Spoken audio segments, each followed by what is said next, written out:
అందరికీ నమస్కారం. యాంకర్ శ్యామల వంకర మాటలు ప్రారంభించారండి.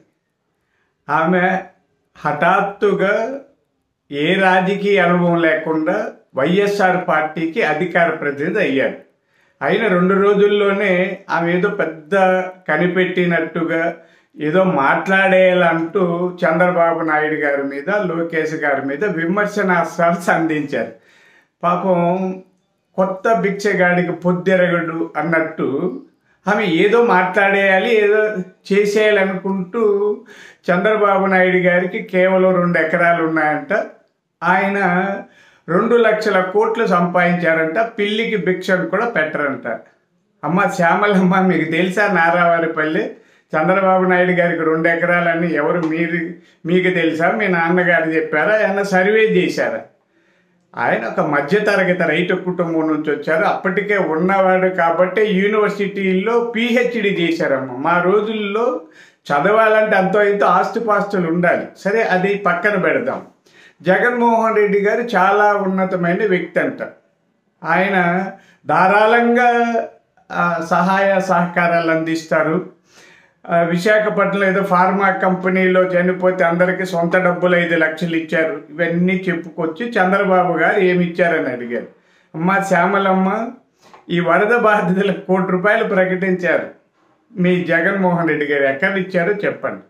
ఆయనంత గొప్పవాడైతే, దానకర్ణుడైతే, ఉత్తమ రాజకీయ లక్షణాలు ఉంటే 11 సీట్లకు ఎందుకు పరిమితమయ్యారో శ్యామలమ్మ చెప్పాలి.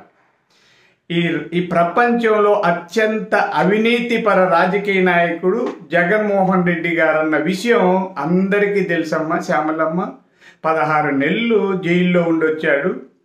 5 ఏళ్ళుగా బెయిల్ మీద ఉన్నారు. ఆయన గతం అంతా మీరు ఒకసారి చెప్పాలి. వాళ్ళ బాబాయిని ఎవరు చంపారో శ్యామల చెప్పాలి. కోడికత్తి డ్రామా ఎందుకు ఆడారో శ్యామల చెప్పాలి. ఏదో అధికార ప్రతినిధి అయిపోయాము కదా అని నోటుకొచ్చినవన్నీ మాట్లాడి సొల్లు కబుర్లు చెప్పితే ఆమె చిట్టా బయట పెట్టాల్సి వస్తుంది. శ్యామలమ్మ, అంటే మీరు ఒక మహిళ కాబట్టి మేము కూడా ఒక సోదర భావంతో వదిలిపెట్టేస్తాం. రోజా గారు మీకంటే ఎక్కువ నోరేసుకొని మాట్లాడి ఇప్పుడు దిక్కు లేకుండా ఉన్నారు. చెత్తగా చిత్తుగా ఓడిపోయారు. మిమ్మల్ని కూడా ఆమె ఆవహించి, లేదా ఇంకెవరో నానీనో వంశీనో రాంబాబు వీళ్ళంతా ఆవహించి అబద్ధాలు మాట్లాడడం, అవహేళనలు చేయడం, వెక్కిరించడం ప్రారంభిస్తే మీ జీవితంలో ఉన్న చీకటి కోణాలని చూపాల్సి వస్తుంది.